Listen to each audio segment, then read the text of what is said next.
Bien, muy buenas tardes. Sean todos ustedes bienvenidos a estas nuevas conferencias de este ciclo que está realizando el Colegio de Ingenieros Civiles de Oruro, en el entendido de que buscamos ahora implementar la Guía Boliviana de Diseño Sísmico en los proyectos estructurales mayores a 12 losas. Como ustedes bien saben, el 20 de octubre ha sido aprobada el decreto municipal 211 que regula que en ese entendido pues el doctor Cabrera y el ingeniero Tola en esta ocasión pues han aceptado muy generosamente el poder colaborar con el colegio compartiendo sus conocimientos. En ese entendido me voy a permitir leer de manera breve el amplio currículum del doctor Cabrera. El doctor Cabrera es ingeniero civil de la Universidad Autónoma Juan Misael Saracho. Es magíster en Ingeniería Civil con mención en Estructuras de la Universidad Nacional de Colombia. Es doctor en Ingeniería Civil con mención en Estructuras de la Universidad de Coimbra, en Portugal. Trabajó como docente interino en el Departamento de Estructuras y Ciencias de los Materiales de la Universidad Autónoma Juan Misael Saracho. Fue profesor auxiliar en la Universidad Nacional de Colombia, con sede en Bogotá, e investigador en la Universidad de Coimbra, en Portugal. Es ex becario de la OEA, también es ex becario del programa Erasmus Mundo. Fue miembro permanente del Comité 1220, Construcción de Edificios Sismos Resistentes, de la Dirección Nacional de Normalización de Bolivia. Tienes 3 artículos científicos en revistas indexadas, el Elsevier, American Concrete Institute, y 6 artículos en congresos en Bolivia, Argentina, Colombia, Francia, Portugal y España. Actualmente, el doctor está dedicado a la actividad académica, en especial a la investigación en temas de métodos numéricos, mecánica discreta, dinámica estructural y efectos de la torsión en las estructuras. A nombre del presidente del Colegio de Ingenieros Civiles de Oruro, doctor Cabrera, pues quiero darle la más cordial bienvenida. Y bueno, tiene usted la palabra. Gracias, ingeniero. Más bien agradecido yo por la invitación y estoy predispuesto a cualquier otra invitación y agradecido, ¿no? Por tratar de hacer estos espacios que no son muy comunes, ¿no? En el área de ingeniería, ¿no? Así que más bien felicidades por este tipo de eventos. Bien, entonces, voy a empezar a compartir la pantalla. Bien, entonces vamos a empezar la presentación. La presentación va a tener 3 partes. En las primeras 2 partes voy a explicar en forma resumida lo que se entiende ya por la ecuación del movimiento de un sismo, que es el caso de la ecuación del movimiento en la base, y cuál es su solución, tanto numérica como analítica. Y en la segunda parte de la presentación voy a mostrarles el concepto físico de lo que es el espectro de aceleraciones absolutas y cómo este espectro nos permite definir una fuerza estática equivalente que va a ser una fuerza inercial. Y ya en la tercera parte de la presentación recién vamos a tocar este tema que les estoy planteando, que es la interpretación dual del espectro respuesta, para ver otra alternativa de interpretar el espectro de aceleraciones absolutas como un factor dinámico de amplificación, pero ya los detalles les voy a mostrar en la tercera parte de esta presentación. No quiero hacer ningún spoiler todavía. Bien, entonces vamos a empezar. Bien, entonces vamos a ver primero la ecuación dinámica del movimiento y vamos a ver su solución tanto numérica como analítica, ¿no? Básicamente, ¿qué es un sismo? Un sismo es un movimiento en la base, ¿no? Aquí es el suelo que se va a mover y nuestra estructura es el bloque de masa M, ¿no? Ahora, para poder describir el movimiento, nosotros tenemos que partir de un sistema de referencia absoluto. Entonces, nuestro sistema de referencia absoluto va a ser el hecho rocoso. Entonces, fíjense que aquí este 0 está simulando el desplazamiento del suelo, este U de G. Luego, la estructura, aquí por esta T invertida, está representada por su desplazamiento relativo con respecto al suelo. Entonces, para este sistema de referencia absoluto, la posición de la estructura es la suma la suma del movimiento del terreno más el movimiento de la estructura relativo al suelo. Ahora, ¿por qué es importante definir un sistema de referencia absoluto? Porque a la hora de usar Newton, ¿no? A la hora de usar Newton, nosotros sabemos que suma de fuerza es igual a masa por la aceleración. Esta fuerza solamente se cumple para un sistema de referencia absoluto. Entonces es importante definirlo. Entonces, ¿qué fuerzas tenemos? Tenemos la fuerza restitutiva de la rigidez de la estructura. Tenemos las fuerzas disipativas, están representadas por este amortiguador, pero físicamente no existe un amortiguador físico en la estructura, ¿no? Este amortiguador está representando un mecanismo de disipación de energía. El por qué se lo usa es porque la matemática la hace mucho más trabajadora, es mucho más fácil resolver esta ecuación diferencial con un tipo de amortiguamiento viscoso. Pero no representa físicamente un amortiguador. Luego tenemos la masa de la estructura y la aceleración, pero es la aceleración absoluta. Entonces, les decía que la posición absoluta es la suma de los dos desplazamientos.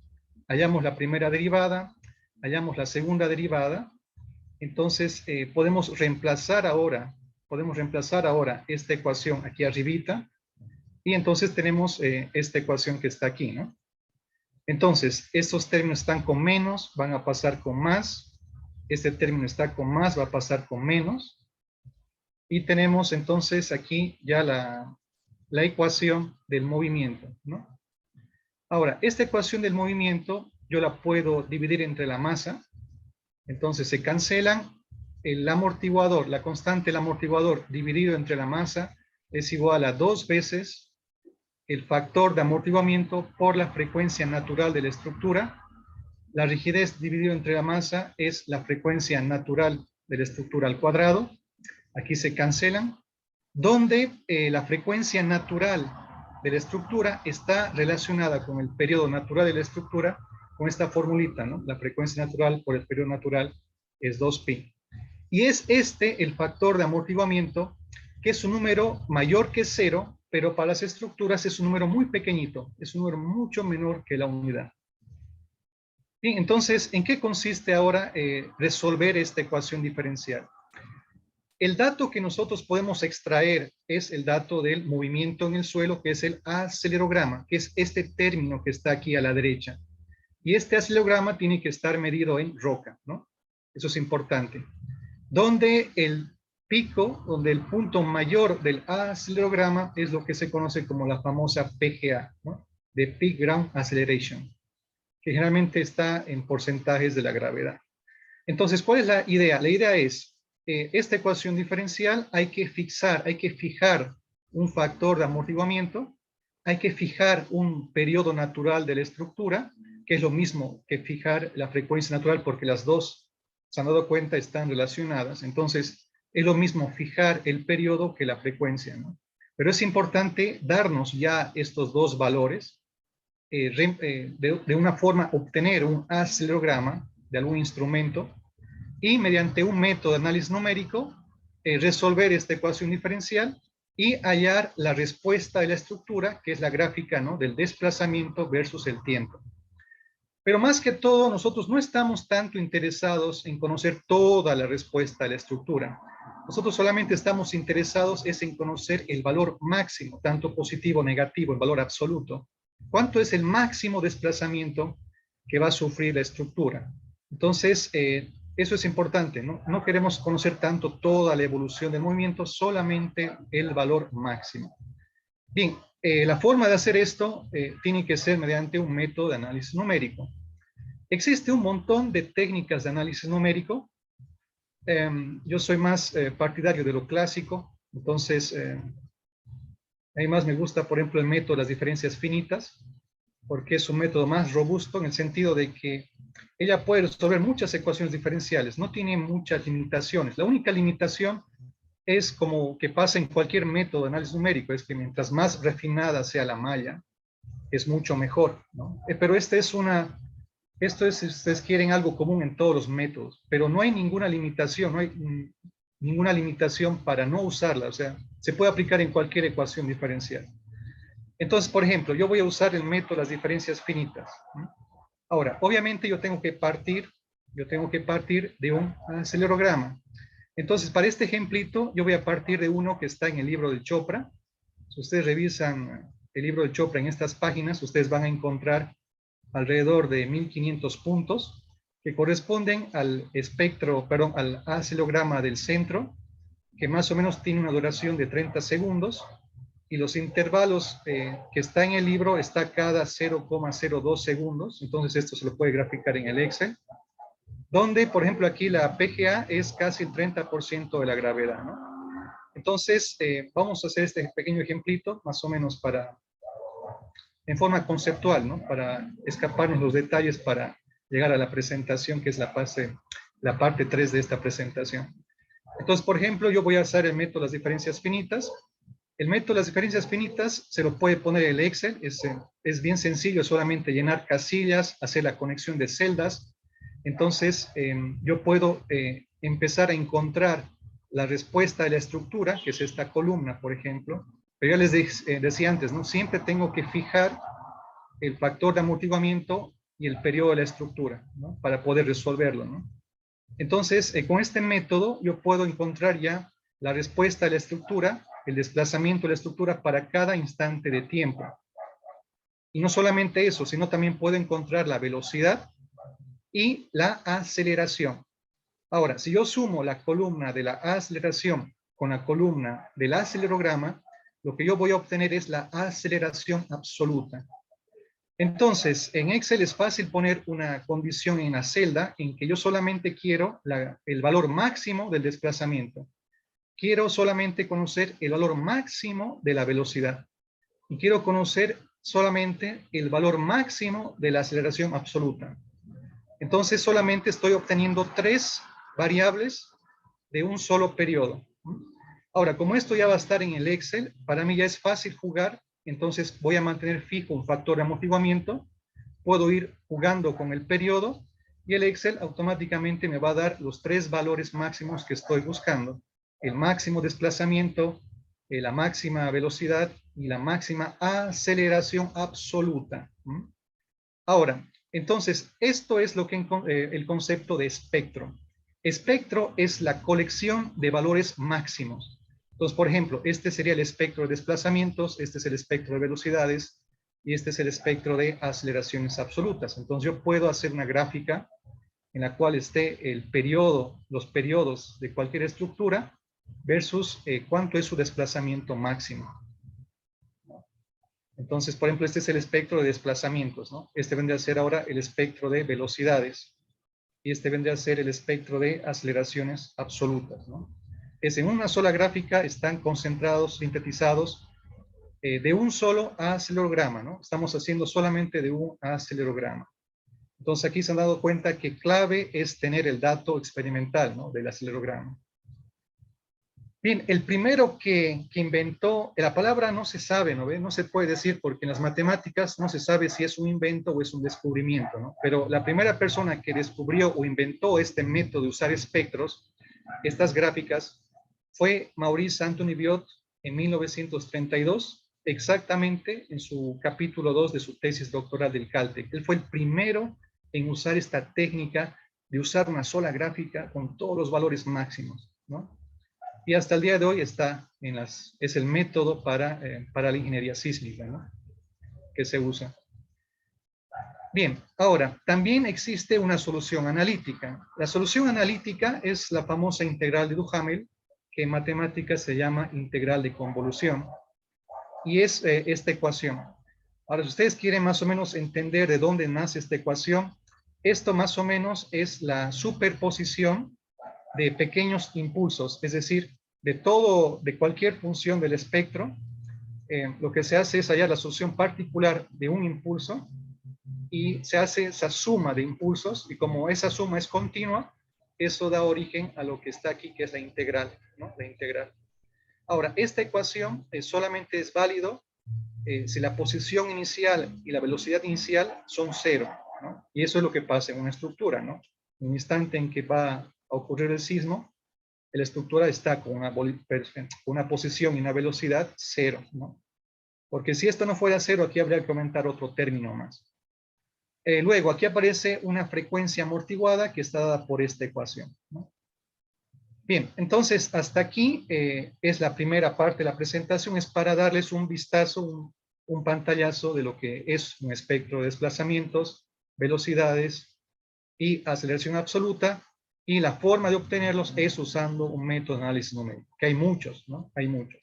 El más fácil para mí es el método de las diferencias finitas, porque la teoría es bien pequeñita y se puede usar el Excel, pero hay otros métodos más que ya han visto en la pantalla, ¿no? Y existe la aceleración, la respuesta analítica dada por la integral de Duhamel. Bien, ahora, en esta segunda parte de la presentación, les quería proponer entonces interpretar físicamente lo que es ese espectro de aceleraciones absolutas. ¿Qué es lo que significa físicamente? Y el por qué lo vamos a usar en el diseño. Bien, para esta etapa hay que decir que pseudofuerza, fuerza inercial, fuerza de inercia, fuerza ficticia son sinónimos, representan el mismo concepto. Y nace del siguiente problema.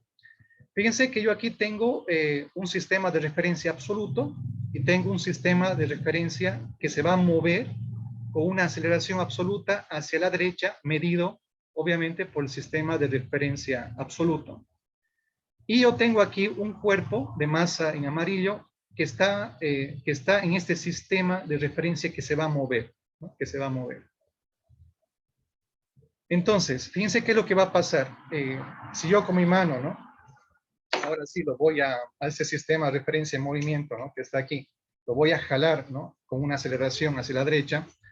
Fíjense qué es lo que va a pasar, ¿no? Para el sistema de referencia quieto, el bloque de amarillo va a estar en el instante en que eso ocurre, no se va a mover, ¿no? No se va a mover en bloque en amarillo para el sistema de referencia absoluto.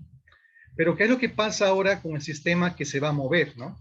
Para el sistema que se va a mover es el bloque que se aleja de él, ¿no? Porque él, en teoría, él dice que está fijo, ¿no?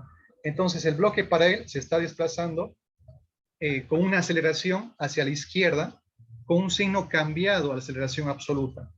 Entonces, para este sistema en movimiento, que él cree que él está en reposo, como él ve que este bloque se está moviendo, se está alejando de él, con esta aceleración, él va a medir una fuerza ficticia, una fuerza que no es real, una fuerza que es real solamente para él, ¿no?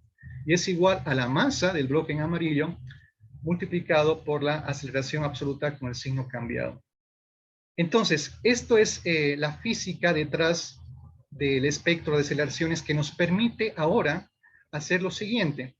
Entonces, ahora fíjense que yo tengo la estructura y ahora yo quiero encontrar el máximo valor de la fuerza que va a estar presente en la estructura si es que yo sea el sistema de referencia fijo.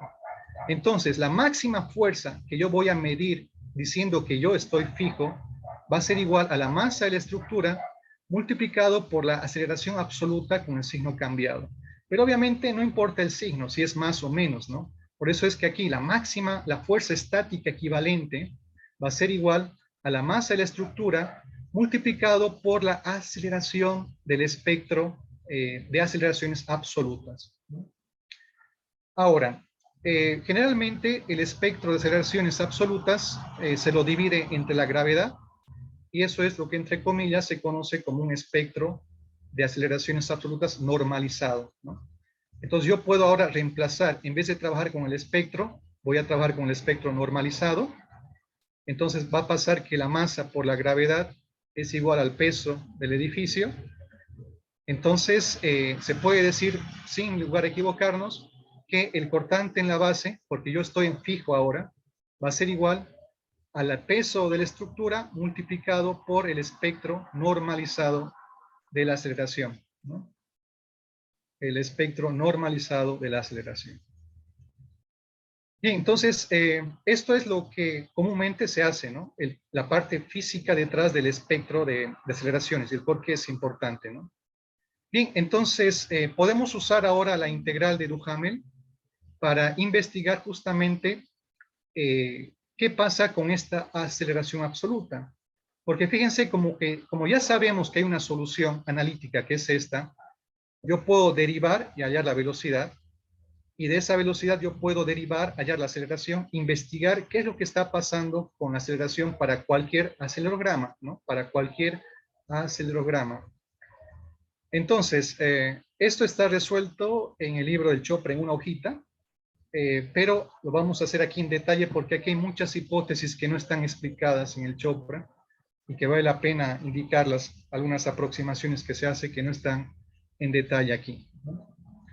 Bien, primero hay que empezar a ver la regla de Leibniz, que es la derivada bajo el signo de integral, ¿no? Yo tengo aquí una integral, esta integral está en función de la variable t ahora. Entonces, como yo quiero encontrar la derivada con respecto al tiempo, la derivada va a entrar bajo el signo parcial y se usa la regla de Leibniz, que es las derivadas de los intervalos, y los intervalos directamente se reemplazan en la función principal y solamente hay que restar. Entonces, usando esta formulita, podemos ya empezar a trabajar con la integral de Duhamel, ¿no? Primero vamos a encontrar la velocidad, ¿no? Entonces, reemplazamos, hallamos la derivada parcial, es igual a la derivada del primero por el segundo, más el primero por la derivada del segundo.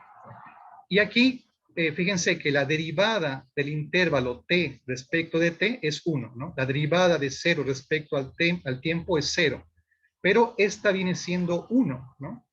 Y ahora cuando yo reemplace el t en la función principal, t menos t es 0, seno de 0 es 0, entonces todo este término se hace 0, ¿no? Entonces todo este término se hace 0, ¿no? Entonces, les muestro esta partecita. Entonces, esto es 0 porque la derivada de este intervalo es 0, pero esto viene siendo 1 y lo que yo estoy solamente haciendo es reemplazar el intervalo en la función principal, ¿no?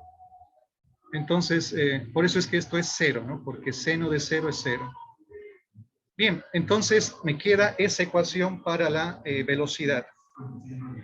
Bien, ahora sí voy a hacer el siguiente paso y es hallar, qué pena por el barullo, estamos aquí haciendo propaganda, está pasando una propaganda por aquí. Bien, vamos a hacer una pequeña pausita, que se pase el auto. Ahora ya. Ahora, partiendo de la velocidad, vamos a encontrar la aceleración. Entonces, esta ecuación que está aquí es directamente la posición. Entonces, directamente es la derivada, que es la velocidad que acabamos de calcular.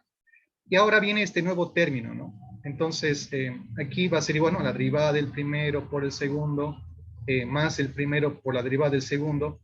Ahora, aquí aparecen unos menos por este menos que está aquí, ¿no? Pero ahora aquí empieza la magia, porque fíjense que ahora, cuando yo reemplace el t menos t es 0 y coseno de 0 es 1, ¿no? Y t menos t aquí es 0, elevado a 0 es 1. Y cuando yo reemplace ahora, en vez de x, ponerle t, aquí está apareciendo en forma natural el valor del acelerograma, ¿no? Entonces, ¿qué va a pasar? Eso está con menos, va a pasar con más al otro extremo. Y si ahora usamos estas funciones para hacer la ecuación un poquito más sintética, un S mayúscula y un C mayúscula, la ecuación quedaría así, ¿no? Pero fíjense que lo interesante es que está en un solo lado, en forma simple, en forma natural, el valor de la aceleración absoluta que está dada por este término, ¿no? Entonces podemos aquí sumar las C mayúsculas con las C mayúsculas, la C con las C mayúsculas, y tenemos entonces aquí la ecuación para la aceleración. Aquí no se olviden que esta es la ecuación de la velocidad y esta es la ecuación de la posición, ¿no? Bien, ahora vamos a hacer la siguiente aproximación. Hemos dicho que el factor de amortiguamiento es un número muy pequeñito, ¿no? Es muy pequeñito, entonces prácticamente 0, ¿no? Y si eso fuera 0, vamos a despreciar estos términos que están aquí. Entonces, esto pasaría ahora a ser así, ¿no? Ahora, aquí hay una cierta simetría. Todo aquí aparece S con excepción de la velocidad, ¿no? Aquí aparece S con excepción de la velocidad, que aquí aparece un término dentro del coseno, ¿no? Aquí dentro estaba el seno. Pero fíjense qué es lo que pasa ahora con esta hipótesis que vamos a usar. Resulta que para tiempos muy largos, prácticamente el seno se lo puede aproximar como el coseno. Entonces, como estos términos para tiempos largos se van a comportar de una manera similar, yo puedo hacer que el C sea igual al S, ¿no? Entonces, ahora sí, en vez de C, va a ser un S, ¿no? Entonces, aquí esto es más o menos una aproximación, ¿no? Esto es una igualdad, igualdad. Esto sí es una aproximación que no es tanto una igualdad. Pero fíjense las consecuencias de usar esta aproximación. Ya van a ver cuál es. Bien, entonces, partamos ahora de la definición del espectro. El espectro de desplazamientos era el valor máximo que va a tomar la función desplazamientos. Entonces, cuando yo le reemplace aquí, en vez de ponerle aquí la función, lo que vale la función, el menos al final no importa porque está en valor absoluto. Esto es una constante, sale fuera y me va a quedar esta función S, ¿no? Entonces, la frecuencia natural que está dividiendo pasa a multiplicar y llegamos a la conclusión que el máximo valor que va a tomar la función S mayúscula va a ser igual a la frecuencia natural multiplicado por el espectro de desplazamientos. Ahora, con este dato lo vamos a reemplazar ahora en el espectro de velocidades. El espectro de velocidades es el valor máximo que puede tomar la velocidad. Y como yo sé más o menos la ecuación de la velocidad, que aproximadamente es igual a menos el S mayúscula, lo voy a reemplazar. Entonces, el valor máximo que puede tomar S está dado por la frecuencia natural y por el espectro de desplazamientos. Entonces, fíjense que aquí llegamos a la conclusión de que el espectro de velocidades está relacionado con el espectro de desplazamientos. A esta ecuacióncita en la jerga técnica se le llama espectro de pseudo velocidades. El espectro de pseudo velocidades es cuando al espectro de velocidades se lo calcula usando esta fórmula que está aquí. Bien, ahora si vemos el espectro de aceleraciones absolutas, es el valor máximo que puede tomar esta ecuación, ¿no? Y como sabemos que esto es igual a la frecuencia natural por S, la frecuencia sale fuera, el máximo valor que puede tomar S vimos que es igual a la frecuencia natural por el espectro de desplazamientos. Entonces la frecuencia natural por esta frecuencia natural sale la frecuencia natural al cuadrado y por el espectro de desplazamientos. Conclusión, el espectro de aceleraciones absolutas está relacionado con el espectro de desplazamientos. Y si usamos esta formulita, en la jerga técnica se le llama espectro de pseudo aceleraciones, ¿no? ¿Por qué? Porque no es el espectro calculado, el análisis numérico como tal, sino es el espectro calculado a partir del espectro de desplazamientos, ¿no? Eso es lo que se llama, ¿no? El espectro de pseudo velocidades y el espectro de pseudo aceleraciones, ¿no? Con la observación de que esto es una aproximación, pero esto es una igualdad, igualdad, ¿no? Eso es realmente una igualdad. Esto es más que todo una aproximación. Entonces, ustedes quieren, podemos usar ya, ahora, bueno, podemos usar ahora la ecuación, ¿no? De que la frecuencia natural por el periodo natural es igual a 2pi. Entonces, en vez de usar frecuencias, podemos usar periodos. Entonces, así es como quedaría el espectro de velocidades y así es como quedaría el espectro de aceleraciones, ¿no? Bien, podemos usar, bueno, antes que me olvide, estas ecuaciones, la relación que hay entre los espectros, fue deducida por primera vez por Hodgson en un paper de 1962. Y como lo cita en su paper, estas ecuaciones, esta relación que hay entre los espectros, solamente se cumplen para periodos naturales menores a los 10 segundos.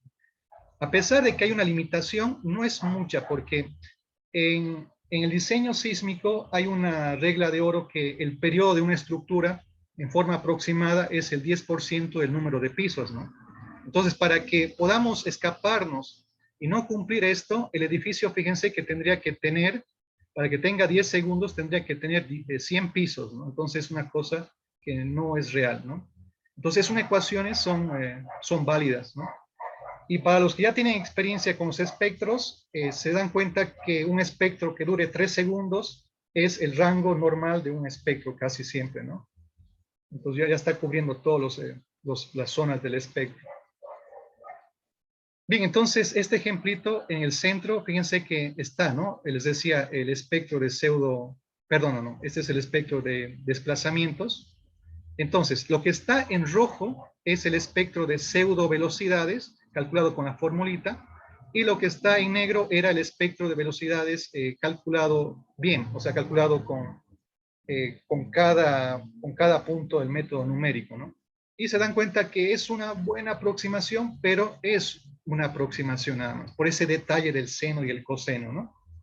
Pero el que es una gota de agua es el espectro de pseudoaceleraciones.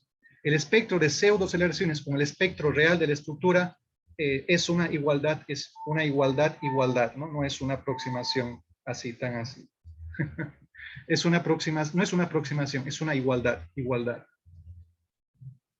Entonces, si quieren, pueden, entonces generalmente se llama, ¿no? Espectro de aceleraciones, espectro de pseudoaceleraciones, pero físicamente es el espectro de aceleraciones absolutas, ¿no? Bien, ahora sí, ya estamos preparados ya para el inicio de la presentación, que dura 3 minutos nada más, no se preocupe, es bien cortita, ¿no? Entonces, antes de eso, quería hacer la siguiente introducción, ¿no? A lo que vamos a llamar interpretación dual del espectro de respuesta. Bien, la introducción es la siguiente.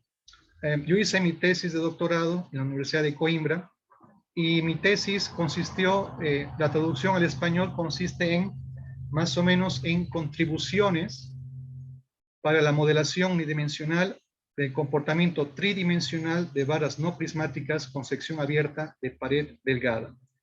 Como pueden ver, no tiene nada que ver con la presentación. ¿Pero qué le estoy poniendo? Porque resulta que en mi tercer año de doctorado, yo tenía que estudiar estabilidad de este tipo de estructuras y me estanqué. Yo no quería continuar con lo que me estaban sugiriendo mis supervisores, porque era una matemática muy pesada para mí.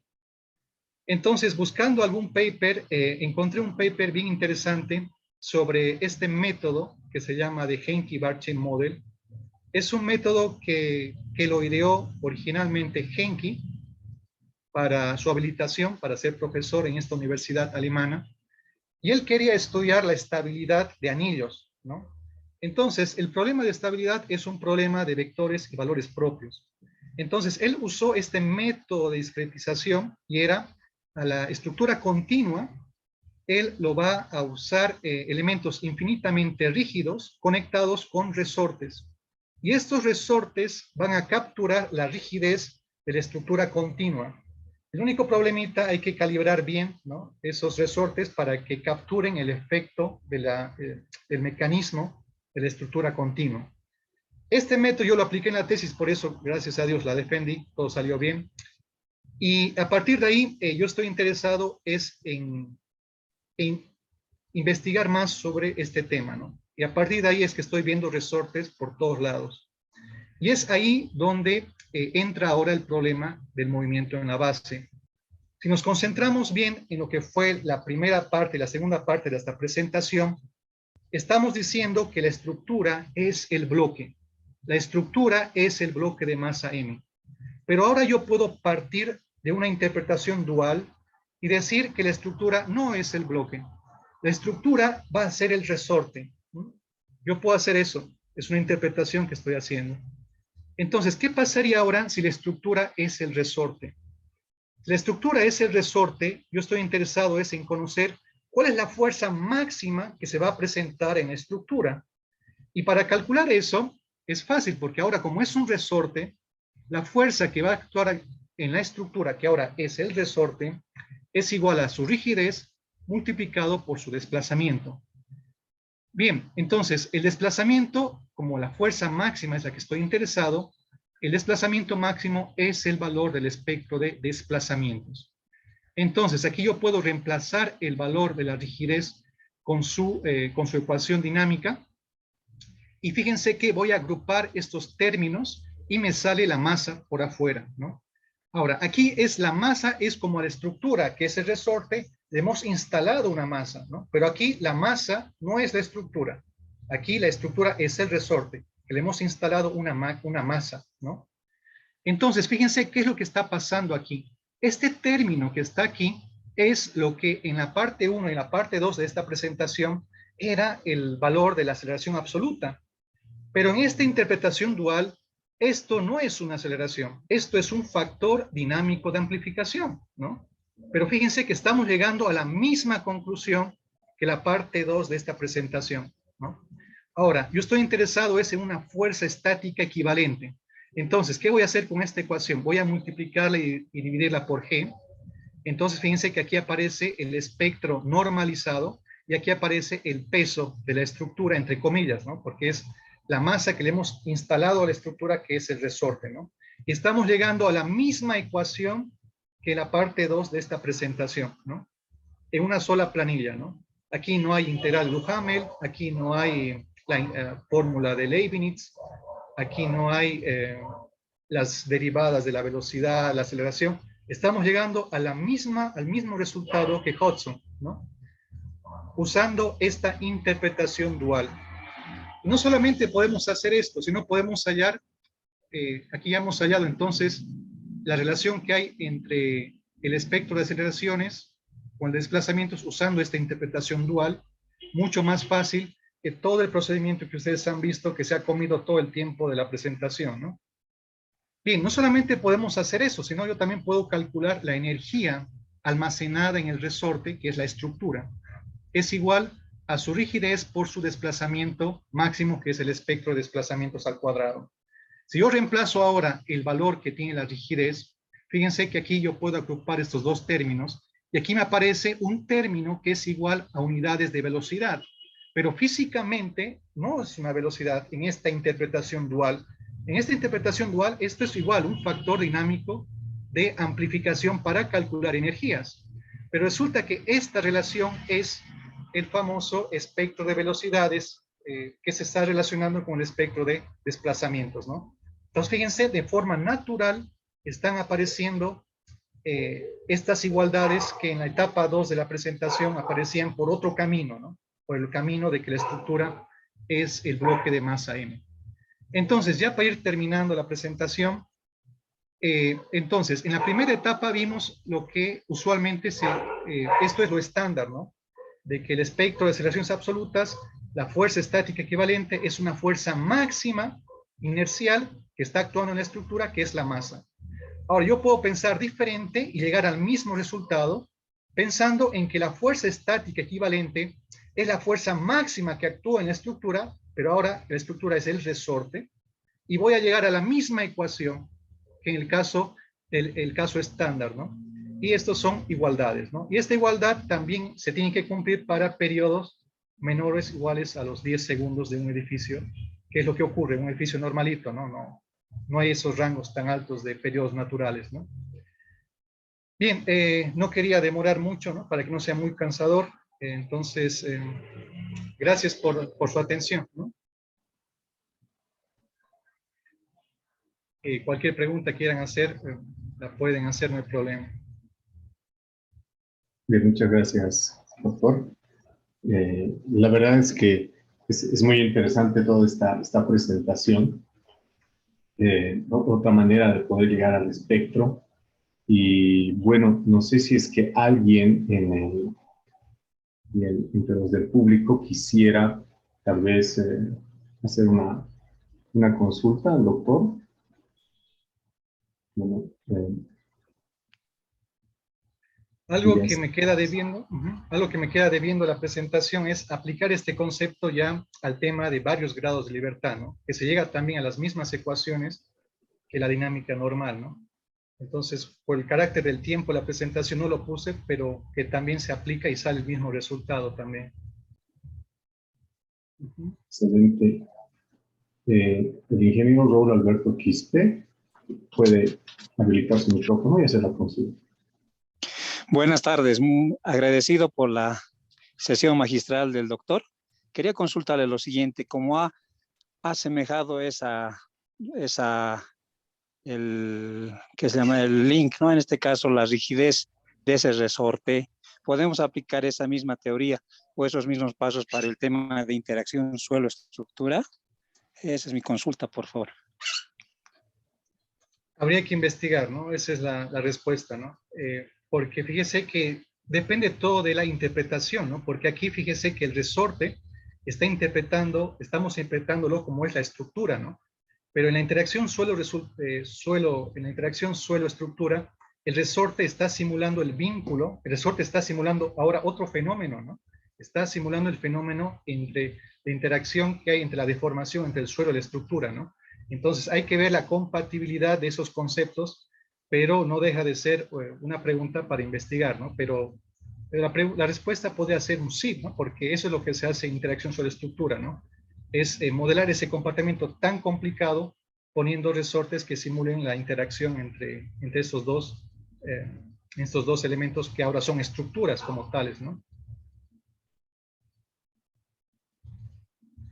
Muchas gracias, doctor. No sé si alguna otra persona más quisiera realizar una consulta al doctor. De cualquier manera, doctor, ¿cuál sería la ventaja de utilizar esta interpretación dual respecto de la tradicional? ¿Por qué es mucho más favorable o desfavorable? ¿Cuáles son sus pros y contras en la práctica diaria, digamos? Más que todo, la idea es dar un nuevo concepto en el sentido de poder ver los resultados de una forma más fácil, porque se han dado cuenta que al final vamos a llegar a las mismas conclusiones, ¿no? A la misma fórmula. A ver, voy a compartir pantalla aquí. Aquí compartir pantalla. Entonces, se han dado cuenta que al final es la misma ecuación, ¿no? O sea, la idea es solamente enriquecer, o el objetivo de esta interpretación dual es solamente enriquecer nuestros conceptos y, por ejemplo, en vez de deducir el espectro de aceleraciones como una aceleración, lo podemos deducir entonces como un factor dinámico de amplificación. Y ambas son equivalentes, ¿no? Ahora, no importa si usamos la una o la otra porque son los mismos resultados, es el mismo espectro, ¿no? Porque es la misma ecuación, ¿no? Es la misma ecuación que hemos visto en la parte de la segunda presentación, ¿no? Solamente que aquí esto es un factor dinámico de amplificación y la forma de abordarlo, se han dado cuenta que la presentación duró menos de 2 minutos, ¿no? En cambio, la interpretación del espectro tiene que ser una interpretación completa, ¿no? De que es una pseudofuerza y que es una aceleración absoluta, ¿no? Entonces, más que todo, como una aplicación como tal, es más que todo un concepto, una parte conceptual, ¿no? Más que una aplicación, porque es la misma ecuación que al final las dos son iguales, ¿no? Entonces, más que todo es en conceptos, ¿no?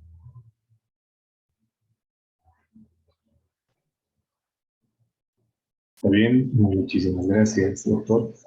No sé si alguien más tuviera alguna consulta, por favor. Pueden levantar la mano o tranquilamente escribirla en el chat.